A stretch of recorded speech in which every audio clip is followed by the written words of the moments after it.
رؤف حسن صاحب جو کہ 72 سال بزرگ ہیں اور وہ ایک ٹی وی چینل سے باہر نکل رہے تھے اور جس طرح خواجہ ثناء نے ان پر حملہ کیا، پھر آپ نے دیکھا ان کا زخمی چہرہ بھی لگ تو ایسے ہی رہا تھا جیسے ان کو مارنے کی کوشش کی گئی، جیسا کہ ان کا بھی موقف ہے، یہ قاتلانہ حملہ ہے۔ لیکن اس کے بعد جو سوشل میڈیا پر ہوتا رہا چوہان صاحب کہ اس کو ایک سوچی سمجھی سازش کے تحت کسی سازش کا رنگ دینے کی کوشش کی گئی اور مخصوص اداروں کے ساتھ جوڑا گیا، اس کو توڑ مروڑ کو پیش کیا جا رہا تھا کچھ سوشل میڈیا کے شتونگڑوں کی جانب سے۔ یہ کیا سمجھ آتی ہے آپ کو؟ یہ مطلب ہر ایشو کو اس طرح رنگ دیتے ہیں کہ کیوں پاکستان کے امیج کو یا ساکھ کو متاثر کرنے کے ہمیشہ رہتے ہیں؟ بسم اللہ الرحمن الرحیم۔ دیکھیں، کل رؤف حسن کا جو ایشو ہوا اس پہ سب نے مذمت کی، میں نے بھی ٹویٹ کیا، میں نے بھی اس کو مذمت کی اور میں نے کہا کہ آزادانہ تحقیقات ہونی چاہیے۔ کیوں؟ اس وقت پاکستان کے اندر فالس فلیگ آپریشنز کا بڑا ایک جناب چرچا بھی ہے اور ایک روٹین بھی ہے۔ بنیادی طور پہ اس پورے ایونٹ کے بینیفیشری کون ہے اور نقصان کس کو پہنچایا جا رہا ہے۔ اور جیسے آپ نے کہا کہ سوشل میڈیا کے اندر تحریک انصاف کے جتنے ایکٹیوسٹ ہیں، جتنے ان کے پیڈ سوشل میڈیا کے جناب ورکر ہیں اور اس کا دیکھا دیکھی پھر باقی دنیا بھی، وہ سارے کے سارے جناب وہی پچھلے 2 سال سے جو روٹین ہے کہ پاک فوج کے اوپر اور آئی ایس آئی کے اوپر جناب انگلیاں اٹھانے لگے ہوئے ہیں۔ میں حیران ہوں، ایک واقعہ آج سے 3 دن پہلے ہوا، پچھلے 2 سالوں میں پہلا واقعہ ہے نیشنل یا انٹرنیشنل لیول کا جس کا الزام پاک فوج اور آئی ایس آئی پہ تحریک انصاف نے نہیں لگایا۔ وہ تھا ایران کے صدر کا حادثہ۔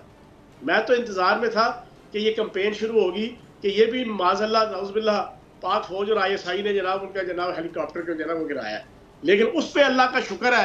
کہ ان کی نظر نہیں گئی، ورنہ 2 سال پورے ہو گئے ہیں پاکستان میں کوئی ایکٹیویٹی ہو، دنیا میں کہیں پہ ایکٹیویٹی ہو، اس خطے میں کوئی ایکٹیویٹی ہو، کوئی پازیٹیو نیگیٹو، اس کا سارے کا سارا اسپیشلی نیگیٹو کا الزام پاک فوج کے اوپر اور آئی ایس آئی کے اوپر یہ اس طرح لگاتے ہیں کیونکہ ان کا ایجنڈا ہے کہ فوج کے خلاف، پاکستان کے اداروں کے خلاف، ریاستی اداروں کے خلاف نفرت پیدا کی جائے۔ اب آتے ہیں رؤف حسن صاحب کے اس ایشو کے اوپر۔ اب رؤف حسن کے ساتھ جو ہوا، 3 چیزیں ہو سکتی ہیں، یا ان کے کسی دوست نے کیا، یا کسی دشمن نے کیا ہے، یا ان کے مس بیہیو کی وجہ سے ہوا ہے۔ اب میں جب ویڈیو دیکھ رہا تھا تو میں نے دیکھا کہ اس نے پیسے مانگے،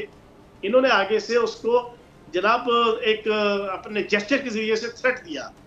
چلو آپ دیکھیں گے کہ انہوں نے قدم آگے کر کے نا اس کو جناب ایک بڑا مس بیہیو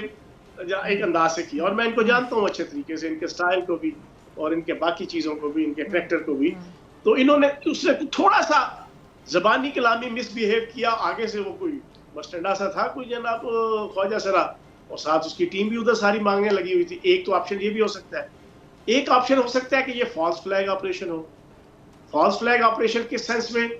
آپ بھی جانتی ہیں، میں بھی جانتا ہوں، پاکستان کے اندر ایک سابق جناب اسٹیبلشمنٹ کے جو جناب بانی تحریک انصاف کی فل سپورٹ پہ تھی، جس کے اپنے بھی جناب کچھ مفادات تھے، اس کی جتنی باقیات ہیں وہ مسلسل 2 سال سے جوڈیشری سے لے کے، بیوروکریسی سے لے کے، پارٹیز کے اندر، سیاست کے اندر، صحافت کے اندر، میڈیا کے اندر، سوشل میڈیا کے اندر، الیکٹرانک میڈیا کے اندر، پرنٹ میڈیا کے اندر،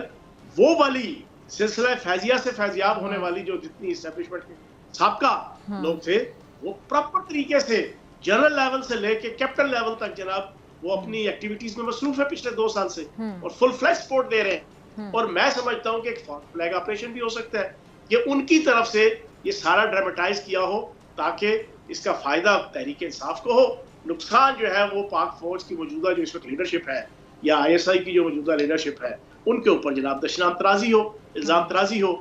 تیسرا یہ ہے کہ کوئی ان کی دشمنی ہوگی یا ان کا کوئی اور معاملات ہوں گے، یہ مختلف آپشنز ہیں، اس کی آزادانہ تحقیقات ہونی چاہیے۔ اور بہرحال یہ ایک زہر مزید جناب پھیلا دیا گیا پاکستان کی جناب سیاست کے اندر، لیکن جس انداز سے سوشل میڈیا کے اوپر تحریک انصاف کی پیڈ ٹیم اور باہر بیٹھے جو ان کے ماسٹرز ہیں، جو ان کے پیٹرنز ہیں اور چیف ہیں،